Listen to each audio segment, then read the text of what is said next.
ఈ రూ. 100 నోటుకి నాకు చాలా అవినాభావ సంబంధం ఉంది. అదేంటంటే చిన్నప్పుడు నేను రూ. 100 దొంగతనం చేశాను. ఎట్లా చేశాను అంటే మా ఇంటికి చుట్టాలొచ్చారు.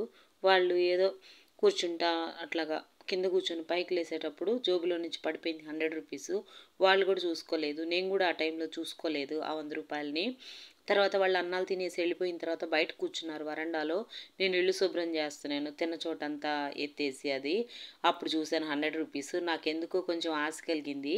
ఆ రూ. 100ని తీసేసి నేను దాచిపెట్టేసుకున్నాను. దాచిపెట్టుకోవడం అంటే మామూలుగా దాచిపెట్టలేదు. అసలు ఎవ్వరు అసలు ఎక్స్పెక్ట్ కూడా చేయరు. ఆ విధంగా దాచిపెట్టాను నేను.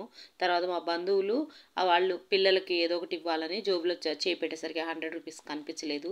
చాలా ఎతుక్కున్నారు ఆ రూ. 100 కోసము.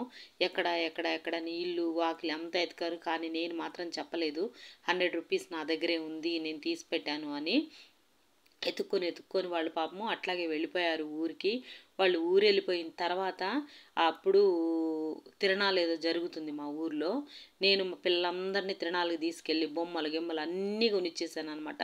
ఇంతకీ నేను ఆ రూ. 100 ఎక్కడ దాచిపెట్టాను?